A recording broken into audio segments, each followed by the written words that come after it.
Hi my cuties, क्या हाल है आप सबके। उम्मीद करती हूँ आप लोग खैरियत से होंगे। आज हम पढ़ेंगे दीवानगी दिल का एपिसोड नंबर 27। स्टार्ट करते हैं, आगे क्या होता है। अपने चेहरे पे उसकी नर्म उंगलियों का लम्स महसूस करते मुस्तजाब ने एक पल के लिए आंखें मूंदी, फिर उसकी जानिब देखने लगा। गुस्सा जायज़ है, और कोई मेरी बीवी पर बुरी नज़र रखेगा, मेरी नज़रों के सामने बार बार उसके करीब आने की कोशिश करेगा तो क्या करूँगा। जाहिर है अपनी बीवी उठाकर उसको तो नहीं दूंगा ना। बहुत जब से अपनी आवाज़ हल्की रखता हुआ वो मुश्किल नॉर्मल वॉल्यूम में बोला था। उसका ख्याल आते ही इश्तियाल की लहर फिर से पूरे वजूद में फैल गई थी। उसके चेहरे पे फैलता हुआ गुस्सा देखकर हुरिया खामोश हो गई। उसकी यूं एकदम से चुप होने पर मुस्तजाब ने गहरी सांस लेकर खुद को पुरसुकून करने की कोशिश की। एक बाजू उसके सर के नीचे रख के दूसरा उसके चेहरे और गर्दन के गिर्द बांधता हुआ वो उसके चेहरे पे झुका। कीमती हो ना तुम, कीमती चीज़ों को ऐसे ही संभाल कर रखा जाता है, वो बोझा खुमार आलूद आवाज़ में बोला था। चीज़, उसकी ज़ुबान से अपने लिए चीज़ का लफ्ज़ सुनती हुई हुरिया ने सदमे और तहीर से उसे देखा। अपने अल्फाज के गलत इंतखाब पे वो बेसाख्ता हंसा, फिर आहिस्ता से उसका चेहरा झंझोड़ा। जो खुद को चीज़ बुलाए जाने पे सख्ते में जा चुकी थी, उसको हंसता हुआ देखकर होश में लौटती हुई हुरिया के वजूद में सुकून सरायत कर गया। बस आइंदा इतना गुस्सा नहीं करना, अब हो गया। दोनों हाथों से अपनी गर्दन के गिर्द धरा उसका हाथ बाजू थामती वो नाज भरे अंदाज में बोली थी। वो पलके चिपकाए बिना उसका खूबसूरत चेहरा देखने लगा। जैसे आपका हुक्म और कुछ, वो भारी मध्यम आवाज़ में बोला तो हुरिया ने नफ़ी में सर हिला दिया, फिर मसनूई तशवीश से उसको देखा। मुझे अब आपकी टांगें तोड़ने वाली बात सच लग रही है। मजाक में दी गई उसकी टांगें तोड़ने वाली धमकी याद करके वो खाइब से लहजे में बोली थी। मुस्तजाब ने गहरी नज़रों से उसको देखा। वो सुबह सुबह उसको बहकाने पे तुली थी। कम्फर्टर की सर पर कहाँ जा रहा था उसको कुछ होश नहीं था। तुम तुड़वाओगी टांगे, एक लफ्ज़ अपनी मर्जी के खिलाफ सुनती तो नहीं और अपनी टांगे तुड़वाओगी। वो तुम पे जोर देकर बोला तो वो भी खुद ही उसका नींद में डूबा हुआ खूबसूरत थीके नकूश वाला चेहरा देखने लगी। आप मुझसे पहले जैसी मोहब्बत नहीं करते।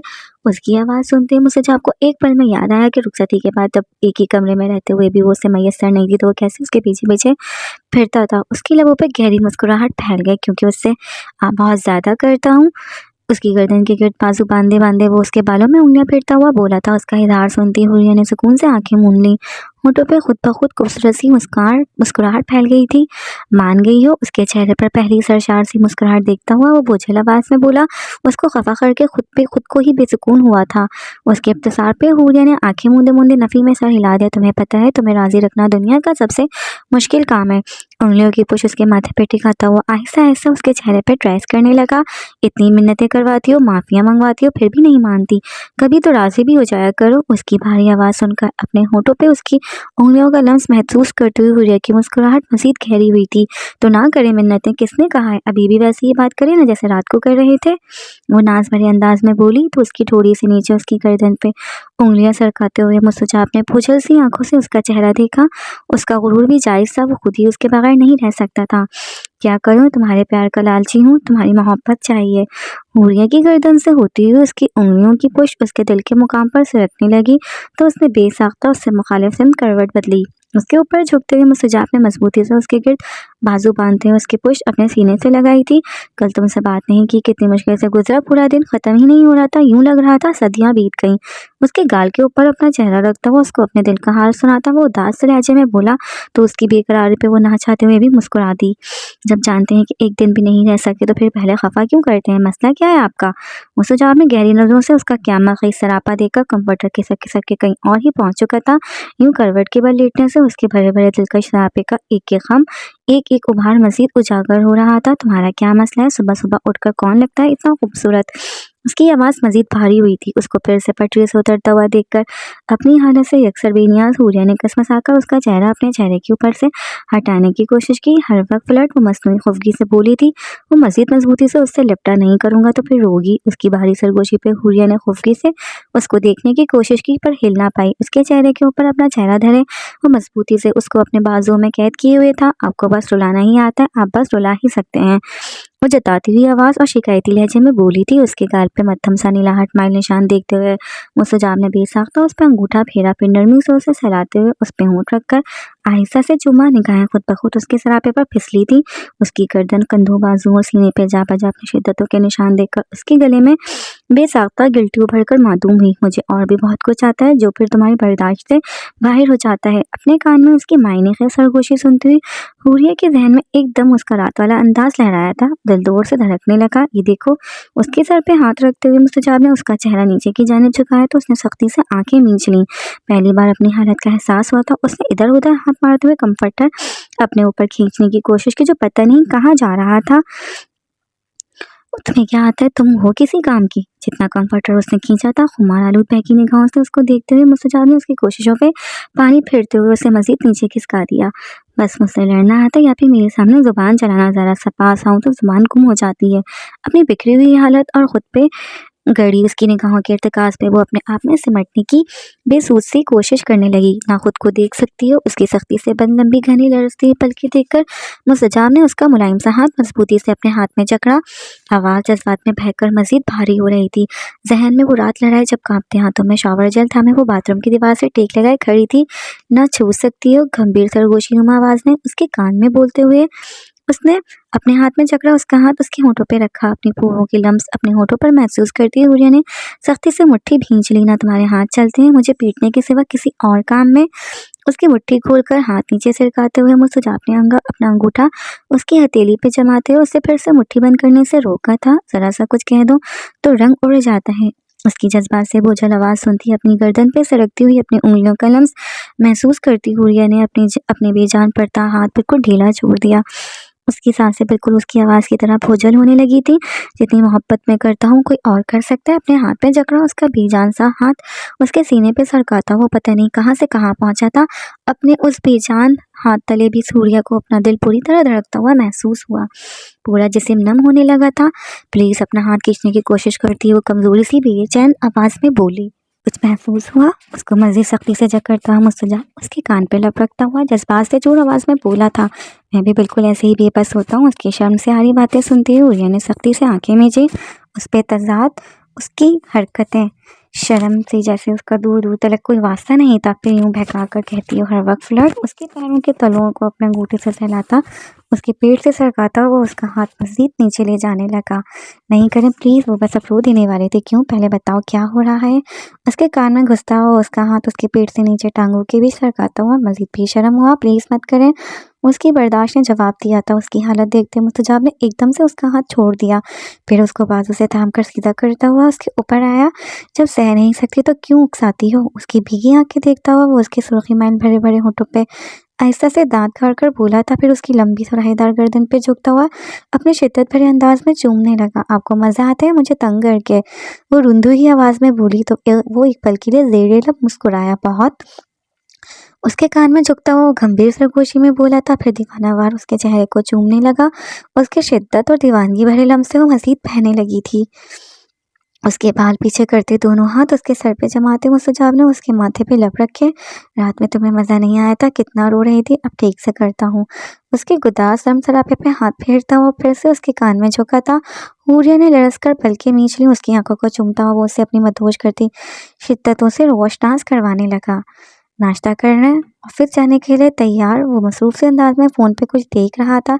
जब उसकी छोरी को चुमती हुई हुरिया नरम से लहजे में बोली, कल वो नाश्ते के बगैर चला गया था, आज उसकी फरमाइश पे उसका नाश्ता बेडरूम में ही ले आई थी। उसको हनूस फ़ोन में मसरूफ देखती हुई वो दोनों हाथों से अपने बाल समेटती शीशे में अपना अक्स देखने लगी। फिर अपने गाल पे हल्का सा नीलाहट मारे निशान देखते हुए खूबी से उसको देखा जो माथे पे बल डाले फ़ोन पे पता नहीं क्या देख रहा था। उसकी नज़रों के इर्तिकाज़ पे फ़ोन बंद तक करता हुआ मुस्तजाब उसकी जानिब मुतवज्जा हुआ। फिर उसके गाल पे धरा उसका हाथ और उसकी खफासी नज़रें देखता हुआ ठिठाई से हंसने लगा। आओ ठीक करूँ?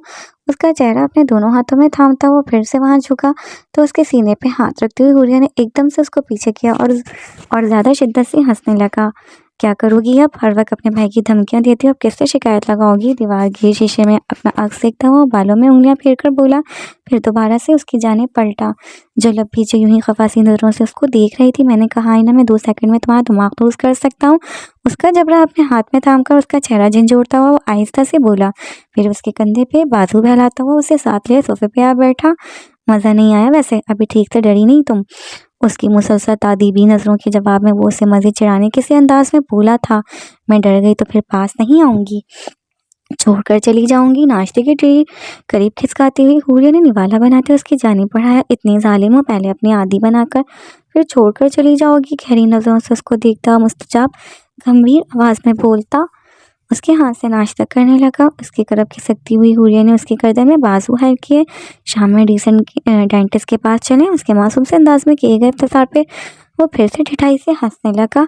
मेरे दांत निकलवाने। उसकी मजलूम सी बेबस शक्ल देखकर वो महफूज होता हुआ बोला था। बामुश्किल अपनी मुस्कुराहट जब्त करती हूरिया ने बेचारगी से जज्बात में सर हिलाया। उसको यूं हंसता हुआ देखकर दिल में दूर दूर तक सुकून फैल गया था। अब उससे भी मसला है, हर बात से मसला है। उसके हाथ से निवाला लेता हुआ मसनूई तासुर से तर हिलाकर बोला तो एकदम से उसके करीब खिसककर उसके गाल को अपने दांतों तले दबाती हूरिया ने अपना बदला लेकर गोया उसे एहसास दिलाने की कोशिश की। बेतहाशा मुस्तजाब ने सरस से उसका चेहरा थामकर खुद से दूर किया था। सोच से मुझे डेंटिस्ट के पास भी नहीं ले जाना पड़ेगा, वो यूं ही हंसता हुआ जताते हुए धमकियां वहीं इस लहजे में बोला तो ना चाहते भी हूरिया के होंठों पर मुस्कुराहट खुद ब खुद फैल गई। घड़ी पे वक्त देखते मुस्तजाब ने उसके गिर्द बाजू फैलाते हुए उसे अपने सीने से लगाया, फिर नरमी से उसको सहलाते हुए उसके माथे पे अपने लब रखे। हूरिया ने सुकून से आंखें मूंद ली। अच्छा, एक बार रोकर दिखा दो, फिर जा रहा हूँ। रात के बरक्स उसके चेहरे पे पहला सुकून देखता हुआ फिर से उसे तंग करने के लिए हंसकर बोला था। उसकी आवाज़ सुनती ही हूरिया ने मुस्कुराते उसके सीने में चेहरा घुसाया। इसमें कदम रखते ही मुस्तजाब को हस्बे मामूल वो एक बार फिर से अपने सामने दिखाई दिया था। एक ही जगह पे मौजूद होते हुए लाख कोशिश के बावजूद भी उससे सामना होना नामुमकिन सी बात थी। रिसेप्शनिस्ट को कोई ताकीद करते हुए सामने एक सरसरी सी निगाह मुस्तजाब पे डाली। एक दूसरे को देखकर दोनों पे कमोबेश एक सी ही गुजरी थी। उसको नज़रअंदाज करता हुआ इब्तिसाम अपने ऑफिस की जानिब बढ़ा तो दाएं जाने वाले केबिन में बैठा हुआ लड़का सामने रखी फाइल उठाकर तेजी से उसके पीछे भागा। ऑफिस में दाखिल होते ही कोट उतारकर साइड पे रखता हुआ चेयर पे बैठा, फोन उठाकर कान से लगाया। उसके पीछे दाखिल होते हुए लड़के ने मुख्तलिफ लेटर्स, ऑफिस ऑर्डर्स और ज़रूरी दस्तावेजात से भरी हुई फाइल खोलकर उसके सामने रखी, जिन पर उसके दस्तखत दरकार थे। फ़ोन पे अपने पीए को अंदर आने की हिदायत देता हुआ उन पर सिरसिरे से निगाह डालता एक एक करके साइन करने लगा। उसके सामने खड़ा हुआ लड़का उसके साइन करते ही तुंद ही अगला सफ़ा पलटता था। अभी 4 ऑर्डर्स ही साइन हुए थे जब अगले सफ़े पर लिखा हुआ नाम देखकर उसका दस्तखत करता हुआ हाथ वहीं साकित हो गया। मसरूफ से अंदाज में फ़ोन पे एचआर मैनेजर को ज़रूरी हिदायत देते उसने साइन करने की बजाय वो लेटर हाथ में थामते अपनी निगाहों के सामने किया तो उसके नज़दीक खड़े फाइल पर झुके लड़के ने खुद ब खुद अपने हाथ पीछे खींच लिया। ये कौन है? फ़ोन क्रेडल पर रखते हुए इब्तिसाम ने उसकी जानिब देखकर सरसरी से अंदाज में पूछा था। सर, ये वो लड़की है जो कल ऑफिस में आई थी, उसका टर्मिनेशन है आपने कहा था। इब्तिसाम के इफ्तिसार पर उसने उसे याद दिलाने की कोशिश की तो उसके जहन में उस लड़की की शबीह लहरा के जिसके मुंह उठाकर अंदर घुसाने पर उसने फाइल उसके मुंह पे दे मारी थी। है कौन? उसने 2 लफ्ज़ी इस्तफसार किया। वो उससे कतई अनजान था। उसका ज़्यादातर वास्ता सीनियर एम्प्लॉयज़ के साथ पड़ता था, बाकी निचले और नए स्टाफ को डिपार्टमेंट के हेड खुद ही डील करते थे। सर, ट्रेनी है, मुस्तजाब साहब ने रखा था। मेरिट वाली इस सीट्स फुल हो गई थी। उसके बाद उसका जवाब सुनते इब्तिसाम के लबों पे सजाया से मुस्कुराहट फैल गई। सर झटक कर साइन करता हुआ और फिर से ऊपर लिखा नाम देखकर एक पल के लिए रुका था। उसकी ताक़ीर पे साथ खड़ा हुआ लड़का तसव्वुफ़ से उसको देखने लगा। रहने दो। लेटर उठाकर साइड पे फेंकता हुआ संजीदा चेहरे और तने हुए तासुरात के साथ बोला था। फिर अगले ऑफिस ऑर्डर पर सिरसरे सी निगाह डालता हुआ उस पर दस्तखत करने लगा। हुरिया आप ही, हम बाहर हैं, घर जाकर कॉल करती है। कोई 5वीं कॉल पे हसीर ने उसका फ़ोन उठाया था और जल्दी से 2 जुमले बोलती उसकी बात सुने बगैर बंद कर दिया था। हुरिया ने ताज्जुब से फ़ोन को देखा। शाम के 6 बज रहे थे। राबेल हस्बे मामूल 4 बजे ही वापस आ गई थी और उस वक्त ऊपर अपने कमरे में मौजूद थी। वो पिछले रोज़ यूनिवर्सिटी से वहीं उसके पास आ गई थी, लेकिन 6 बजने के बावजूद भी अभी तक हसीर और सिफ़ा वापस घर नहीं गई थी। इस बार उसने हसीर की बजाय सिफ़ा का नंबर डायल किया। कॉल क्यों नहीं उठा रही हो? तुम दोनों कहाँ हो अभी और कितनी देर है? 2 घंटे हो गए। 2 घंटे से ऐसा क्या खा रही हो? आखिर तुम लोग घर कब वापस जाओगी? उसके फ़ोन उठाते हुरिया ने एक साथ कई सवाल कर डाले। उसके इफ्तिसार पे राबेल ने उसको बताया था कि वो दोनों कहीं बाहर हैं, बस थोड़ी देर और, हमारा ऑर्डर नहीं आया, अभी वेट कर रहे हैं। मशहूर ब्रांड के आउटलेट से बाहर निकलती सिफ़ा अपना लहजा नॉर्मल रखने की कोशिश करती बोली थी, पर उसके लहजे की घबराहट पे हुरिया की छठी हिस्स बेदार हुई। उसकी घबराहट से वाज़ा था कि वो झूठ बोल रही है। लब खींचती हुई हुरिया चंद पल के लिए खामोश हो गई। कोई बात तो थी। ठीक है, वीडियो कॉल कर रही हूँ, उठाओ। उसके सख्त संजीदा लहजे में कहे गए अल्फाज पे एक पल के लिए सिपा का ऊपर का सांस ऊपर और नीचे का नीचे रह गया। उसने बेसाख्ता पलट कर अंदर देखा। सिर एक के बाद एक जोड़ा निकालती अपने साथ लगा कर देख रही थी। उससे कुछ फासले पे खड़ा हुआ शहरयार फ़ोन पे हाथ चलाता, गाए बगाए एक निगाह उस पे भी डाल लेता। वो शहर का मशहूर मारूफ मॉल था और वो असीर के इसरार पे उन दोनों के साथ वहाँ आई थी। घर चली जाती तब भी असीर के साथ ना आने पे सबके 100 सवालों का जवाब देना पड़ता। नूरिया की वीडियो कॉल आने लगी तो उसने परेशानी से अपने फ़ोन की जानिब देखा। उसको तो मॉल का बताया ही नहीं था, ऊपर से शहरयार भी साथ था। वीडियो कॉल कैसे अटेंड करती? उसने एक बार फिर से उन दोनों की जानिब देखा। फ़ोन बंद करता हुआ शहरयार अब चिंगम चबाता हुआ असीर के सर पे उसके लिए ड्रेसेस सिलेक्ट करवा रहा था। कॉल काटते उसने फिर से हुरिया को वॉइस कॉल की। वीडियो कॉल क्यों नहीं अटेंड कर रही? उसके कॉल करते ही दूसरी जानिब मौजूद हुरिया कदर सख्ती से बोली थी। उन दोनों के रवैये से साफ ज़ाहिर था कि वो झूठ बोल रही हैं और कुछ छुपा रही हैं। मैंने की थी, वो नहीं हो रही, वहाँ इंटरनेट का मसला है। वो घबराई हुई लहजे में कमज़ोर सी आवाज़ में बोली थी। उसके एक और झूठ पे हुरिया ने सख्ती से लब खींचे। ठीक है, बामुश्किल अपना लहजा नॉर्मल रखते हुए उसने ये 2 अल्फाज बोलकर फ़ोन बंद कर दिया तो सिबा ने सुकून भरी गहरी सांस खारिज की। फिर अंदर की जानिब बढ़ी ताकि असीर को जल्दी चलने का कह सके, जो शहरयार के साथ घूमती हुई बिल्कुल ही भूल चुकी थी कि उन्हें वापस घर भी जाना है। कॉल एंड करती हुई हुरिया ऊपर आबिल के कमरे में आई, जो आड़ी तिरछी बेड पे पड़ी अपना फ़ोन में कुछ कर रही थी। असीर को कॉल करो, फ़ोन स्पीकर पे करो, उससे पूछो कि कहाँ है वो दोनों और कितनी देर है। अपने सर पर खड़ी हुरिया का सख्त लहजा सुनती वो घबरा कर एकदम उठ बैठी और खौफ से अंदाज में उसको देखा। उसके चेहरे से वाज़ेह था कि उसको किसी बात से शक हो गया है। हुरिया आप ही वो? उसने मिनमिनाकर बोलने की कोशिश की, जब हुरिया ने सख्ती से उसकी बात दरमियान में काट दी। कॉल करो जल्दी, मेरे पास इतना वक्त नहीं है। उसकी 2 टोक संजीदा आवाज़ पे राबील ने लरसते हुए हाथों से कॉल हिस्ट्री खोली। वो एन उस पे सर पे खड़ी थी। वो चाहकर भी उन दोनों को मैसेज करके आगाह ना कर पाई। स्पीकर पे करो। उसने असीर को कॉल मिलाई तो हुरिया फिर से उसी संजीदा आवाज़ में बोली। उसने कांपते हाथों से फ़ोन स्पीकर पे कर दिया। दिल बुरी तरह घबराने लगा था। वो सबा के साथ मुसलसल राब्ते में थी और जानती थी कि अभी तक शहरयार असीर के साथ ही मौजूद है। दूसरी जानिब पहल जा रही थी पर वो कॉल अटेंड नहीं कर रही थी। सिपा को करो। अभी वो असीर के फ़ोन ना उठाने पे दिल ही दिल में शुक्र अदा कर रही थी जब फिर से हुरिया की आवाज़ सुनाई दी। आज शायद उनका बुरा दिन था। सिपा को कॉल मिलाते उसे कुछ देर बाद की मुतवक्का सूरत हाल सोचकर पहले से ही रोना आने लगा। पहली बार अचानक से ऐसी कोई सूरत हाल पेश आई थी। दिल बुरी तरह घबरा रहा था और डर के बारे बुरा हाल था। फ़ोन स्पीकर पे था और उसकी लाख दुआओं के बावजूद भी दूसरी जानिब सिपा कॉल अटेंड कर चुकी थी। यार प्लीज़ हुरिया पिया के पास जाओ, उन्हें बातों में लगाओ। वो बार-बार कॉल कर रही हैं, पूछ रही हैं कहाँ हो, असीर से बात करवाओ। उनको शक हो गया है, बार-बार वीडियो कॉल कर रही हैं, मैं कैसे अटेंड करूँ? वो कहेंगी असीर कहाँ है, उससे बात करवाओ तो मैं क्या करूँगी? वो शहरयार भाई के साथ है। वो दोनों वो पता नहीं क्या कुछ बोल रही थी। उसकी ज़ुबान से किसी अनजान शख्स का नाम सुनती हुरिया अपने बदतरीन खदशे की तस्दीक पे गिरने किसी अंदाज में वहीं बेड पे बैठ गई। राबिल का चेहरा सफ़ेद पड़ रहा था। सुनसे हाथों से सिफा की कॉल एंड करते हुए उसने खुद से कुछ फासले पर बैठी हुरिया की पूछ देखी, जो अपना सर दोनों हाथों में थामे हुए थी। फिर सर झुकाती हुई अपने फ़ोन को देखने लगी। आंसू खुद ब खुद गालों पे बहने लगे थे। शहरयार भाई साथ वाले घर में। उसने बोलने की कोशिश की पर वो उसकी बात नहीं सुन रही थी। कुछ देर पहले वाले गुस्से की जगह उसका चेहरा बिल्कुल सपाट और जट सा था। आंखें मूंदे वो अपना सर थाम कर शौकी सी कैफियत में बिल्कुल साकित बैठी थी। हुरिया आप ही उसके करीब खिसक सकती और आबिल ने डरते डरते उसके कंधे पे हाथ रखा पर उसने कोई जवाब ना दिया। कुछ देर वो यूं ही खौफ सी नज़रों से उसे देखती रही, फिर उसके लिए पानी लाने नीचे की जानिब भागी। कौन है शहरयार? बैकग्राउंड से टेक लगाए बैठी असीर रोई रोई सी मतरूम आंखों के साथ पलकें झपकाए बिना सामने देख रही थी। जब हुरिया ने पहली बार शहरयार से मुतालिक इफ्तिसार किया, राबिया से लोकेशन पूछकर ड्राइवर भेजती हुई हुरिया ने उन दोनों को वहीं बुलवा लिया था और पिछले आधे घंटे से वो तीनों राबिल के कमरे में उसकी डांट फटकार सुन रही थी। वो जो हमारे साथ वाले घर में रहते हैं, मोहित के भाई। असीर को चुप देखती ही सिपा फौरन से गला खंगार कर रुंधे हुए लहजे में बोली। उसके जवाब पे हुरिया ने शौक से असीर की जानिब देखा था। शहरयार को वो तमकीनत बेगम के तवस्सुत से जानती थी जिनसे उनकी मुलाकात असफत और सिपा की शादी पे हुई थी। उन्होंने ही उसको शहरयार की पहली शादी से मुतालिक आगाह किया था। एक तो गैर ख़ानदान, फिर उम्रों का फ़र्क और सोने पे सुहागा उसकी पहली शादी। किसी के मानने का सवाल ही नहीं पैदा होता था। असीर का ज़िद्दी हर तरफ अंदाज देखती वो सर दोनों हाथों में थाम कर वही गिरने के से अंदाज में सोफे पे बैठ गई। सिपा और आबिल तो बस चुप करके उसकी डांट सुनती रही थी पर वो पिछले आधे घंटे में कई बार उसको बदतमीजी से जवाब दे चुकी थी। पहले झूठ बोलकर किसी लड़के से मिलना, उस पर उसका ये बाकी अंदाज हुरिया को मजीद परेशान कर रहा था। वही मिला था।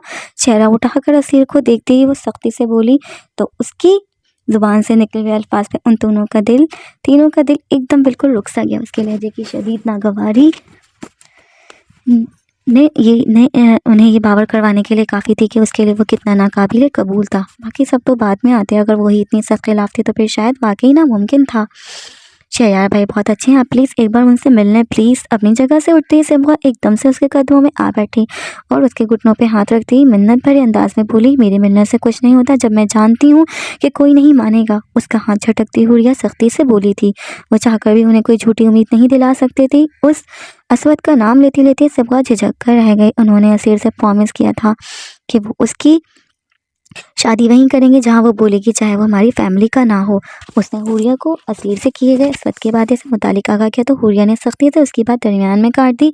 उसको ये बताया कि शादी करना किससे चाहती हो है ये बता है। उसकी पहली भी एक शादी थी, उसने ये कहा था कि मुंह उठाकर किसी भी गए गुजरे को ले आए। सिम्हा की बात काटती वो दरजदगी से बोली थी, बाकी सब बातें तो फिर भी शायद कबूल कर लेता, पर यह बात तो बिल्कुल काबिल कबूल नहीं थी। इतना बेजोड़ रिश्ता कोई जोड़ी ही नहीं था। वो तीनों एक बार फिर से साकित हो गई। उन्हें अंदाज़ा नहीं था कि वो शहरयार से मुतालिक ये बात भी जानती होगी। मैं तुम्हें पहली और आखिरी बार वार्न कर रही हूँ असीर। सोफे से खड़ी होती हुई हुरिया असीर की जानिब पलटी तो नीचे से उठती ही सिवा वहीं सोफे के किनारे पर टिक गई। लाताल्लुक सी असीर हनूस वहीं सुपाट चेहरे और मतरूम आंखों के साथ साथ सामने दीवार पर देख रही थी। आज के बाद अगर तुमने उससे कांटेक्ट रखा या मिलने की कोशिश की तो मुझसे बुरा कोई नहीं होगा। वो उंगली उठाकर उसको वार्न करने किसी अंदाज में दरजदगी से बोली थी। उसकी दो टोक वार्निंग पर इतनी देर बाद पहले बार असीर के वजूद में चंबिश हुई। प्लीज़ एक बार मिलने हुरिया आप ही, वो बहुत अच्छे। राबेल मुल्तजी से इंतजाज में बोली थी जब एक झटके से उठती हुई असीर हुरिया के सामने आ खड़ी हुई। सिब्का और राबेल ने खैफ सी नज़रों से उसको देखा। मैं उसी से शादी करूंगी, सुना आपने? हुरिया की आंखों में आंखें डालकर ऊंची आवाज़ में चिल्लाती वो ज़िद्दी हरतरम अंदाज में बोली थी। वो अपनी जगह शल हो गई, और अगर आप लोगों ने मेरी उसके साथ शादी ना की तो फिर मैं उससे भागकर शादी कर लूंगी। उसकी जुबान से निकले अल्फाज सुनती हुरिया बिल्कुल मुंजमद हो गई थी। उसकी इस कदर बदतमीजी पे सिब्गा और आबिल ने घबरा कर एक दूसरे को देखा। फिर सड़क से उठते ही सिब्गा उसको बाजू से खींचकर बेड पे बिठाने लगी। हुरिया बस सदमे से उसको देख रही थी। वो बदतमीज, मुंहपट और जिद्दी थी, लेकिन वो ऐसा कुछ करेगी ये उसके वहमो गुमान में भी नहीं था। ये सब सिखाया उसने तुम्हें? असीर को देखती ही वो शौक की कैफियत में बोली। शहरयार के लिए उसके दिल में नापसंदीदगी कुछ और बढ़ी थी। उससे करेंगे हम तुम्हारी शादी। उसकी नज़र में जो शख्स उसको इतनी उल्टी सीधी पट्टियाँ पढ़ा रहा था वो भला उसके लिए कैसे अच्छा हो सकता था।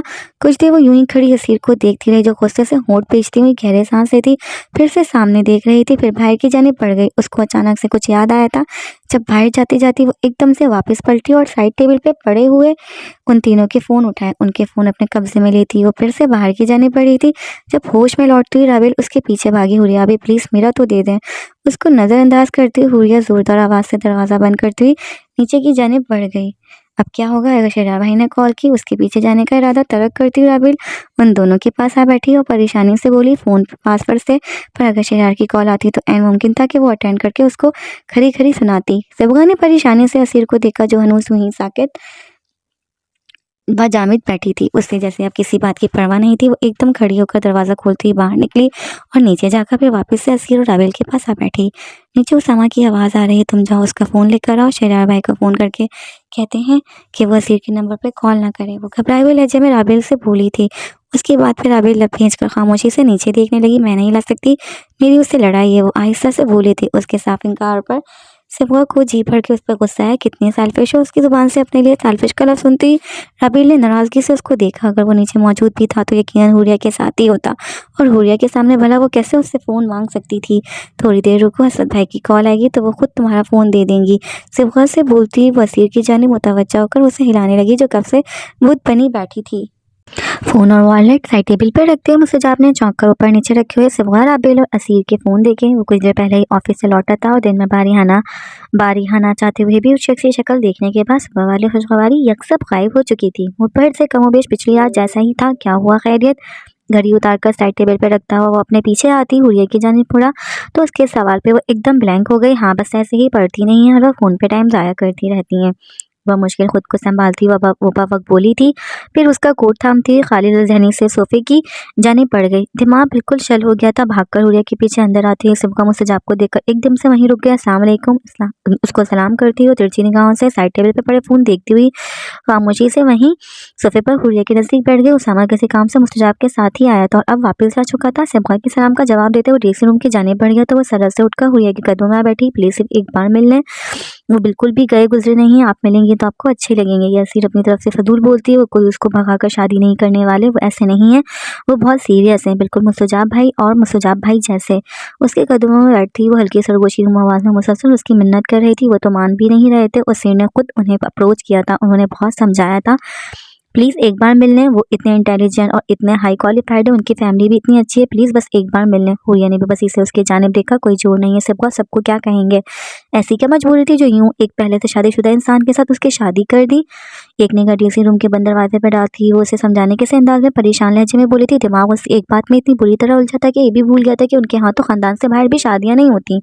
ये एक बात तो उससे भी ज्यादा नाकाबिले कबूल थी। ये क्या बात हुई? इसकी बात सुनती है सिमका रूहान से, मैं उसमें तो उनकी कोई गलती नहीं है, कोई सेपरेशन या डाइवोर्स थोड़ी हुई है कि उन्होंने कुछ गलत किया हो या उनमें कोई बुराई हो। अब किसी के स्पाउस की डेथ हो जाए तो उसमें भला उसकी क्या गलती है? उसका हाथ थामती और रुंधे हुए लहजे में बोली थी, हाँ लेकिन हमें तो सबको जवाब देना होगा ना। हुरिया ने जिद होकर उसको देखा, सबको क्या पता हमारी फैमिली कौन सा उनको जानती है, सबको क्यों इतनी डिटेल बतानी है, हमारा पर्सनल मैटर है। आपको नहीं पता आजकल सब कर लेते हैं और कोई किसी को इतनी डिटेल्स नहीं बताता। उसके हाथ थामे वो मुसलसल उसे मनाने की कोशिश कर रही थी। उसके ख्याल में ये अजीबोगरीब मसाइल बस उनके घर में ही थे। वो तो उसकी अपनी कितने दोस्तों के बहन भाइयों की शादियाँ ऐसी हुई थी कि वो दो में से किसी एक की पहली और एक की दूसरी शादी थी। सब करते होंगे, हमारे यहाँ नहीं होता।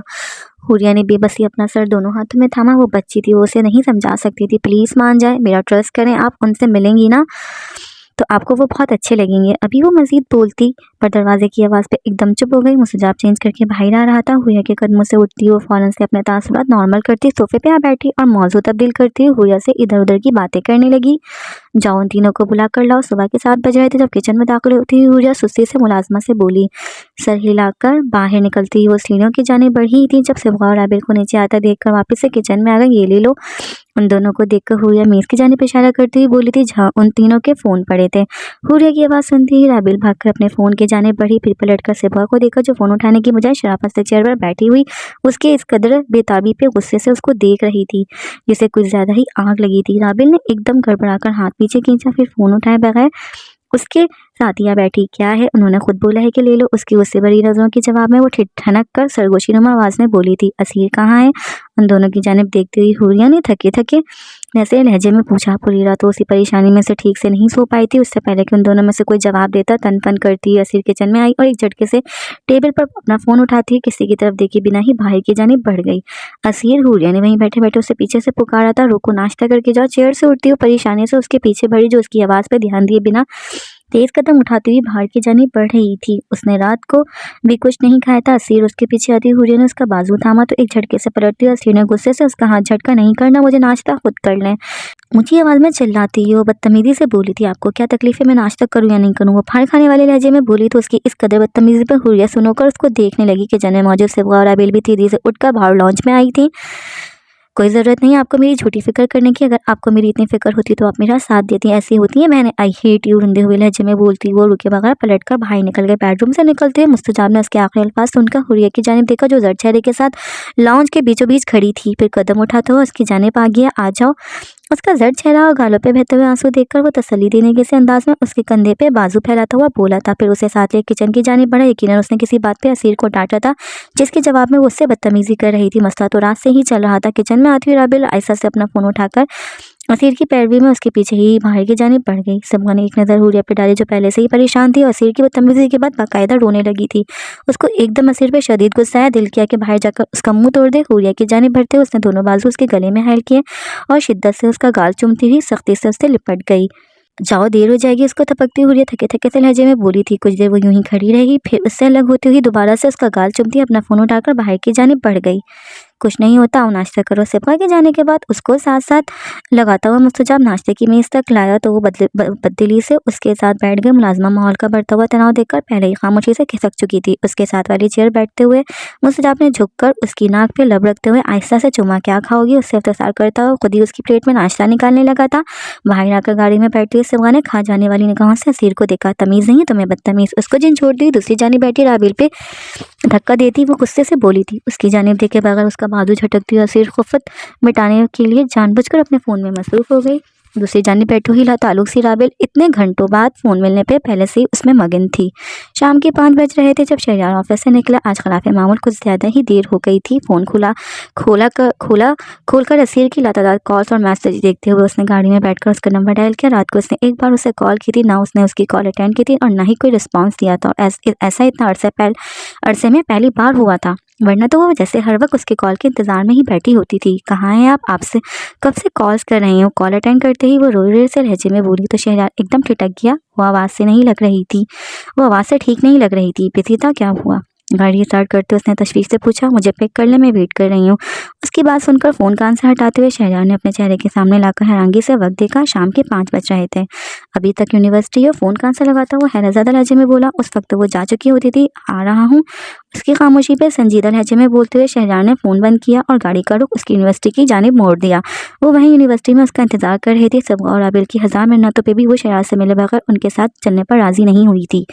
गाड़ी उसके डिपार्टमेंट की पार्किंग में रोकते हुए शहरयार ने उसको कॉल की तो बेचैनी से सीढ़ियों से उठती हुई असीर पार्किंग की जानिब बढ़ी। उसे दूर से ही देख चुका था। फ़ोन बंद करके साइड पे रखता हुआ वो उसका इंतजार करने लगा। गाड़ी में बैठते ही वो उसकी जानिब झुकती हुई उसके सीने से लगकर दारुकतार रोने लगी थी। असीर वो जो कसरमंदी से सीट के पोस्ट से टीक लगाए बैठा था, उस अचानक इफ्तार पर कुछ ना समझता एकदम से सीधा हो बैठा। क्या हुआ है?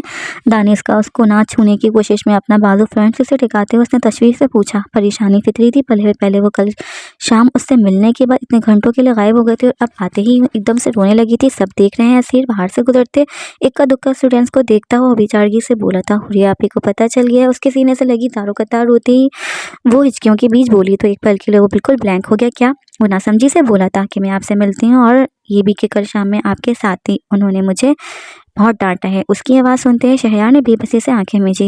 ये तो होना ही था। उसकी छठी हिस्स पहले से ही उसको वार्न कर रही थी और उन्होंने ये भी बोला कि लास्ट वार्निंग है, अब वो मुझे आपसे नहीं मिलने देंगी। मैं अब वापस नहीं जाऊंगी। बेबसी से सीट की पुष्ट से टिकाते शहरयार ने आंखें मूंदी और वक्फे वक्फे से गाड़ी में गूंजती हुई उसकी हिचकियाँ सुनने लगा। उसको उसी बात का खदशा था कि जिस तरह से वो उससे मिल रही है, जल्द या बदेर उसके घर वालों के इल्म में ये बात आ ही जाएगी और यकीनन ये उनके लिए कोई खुशखबर बात नहीं होगी। एक हद तक उसको उनके रद्द-ए-अमल का अंदाज़ा भी था। बस उसे ये अंदाज़ा नहीं था कि ये सब इतनी जल्दी हो जाएगा। आप उनसे बात करें। वो उसी तरह रोती हुई बोली थी। आहिस्ता से उसके कंधे से थामता हुआ शहरयार ने उसे अलग करने की कोशिश की तो बुरी तरह रोती हुई असीर मज़ीद सख्ती से उससे लिपट गई। बाहर इक्का दुक्का स्टूडेंट्स भी जा चुके थे और हर जानिब शाम के गहरे साए फैलने लगे थे। मेरी फैमिली से बात करें। उसकी हिचकियों में डूबे अल्फाज सुनकर पता नहीं क्यों वो एक बार फिर से बिल्कुल ब्लैंक हो गया। उसने चेहरा झुकाकर खालिद और जहनी से असीर को देखा जो उसके सीने से लगी खौफ और परेशानी से बुरी तरह रो रही थी। वो असीर जिससे वो पिछले चंद माह से मिल रहा था, खुद अपनी पूरी रजामंदी से बिना किसी दबाव के। और अब उसके घर वालों को इल्म हो गया था। उसने जहन में असीर के अल्फाज दोहराए। हाँ ज़ाहिर है बात तो करनी ही थी, दूसरा तो कोई ऑप्शन ही नहीं था। अब इतना वक्त गुजार कर टाइम पास करने वाले लड़कों की तरह छोड़ तो नहीं सकता था। शादी तो करनी ही थी। करता हूँ। ये दो अल्फाज बोलते हुए शहरयार ने बिल्कुल गैर इरादी तौर पर थपकने के से अंदाज में उसके कंधे से नीचे हाथ धरा था। उसके अल्फाज, उसके लम्स पे असीर के आंसू एकदम से मुंजमद हो गए। पहली बार खुद को मुकम्मल तौर पर उसके हिसार में महसूस करती हुई कसमसाकर मजीद उसके सीने में सिमटी उस खूबसूरत से एहसास पे एक पल के लिए सब कुछ भूल गया था। वो उसे थपक नहीं रहा था, बस खालिद जहनी से हाथ वहीं धरे बैठा था।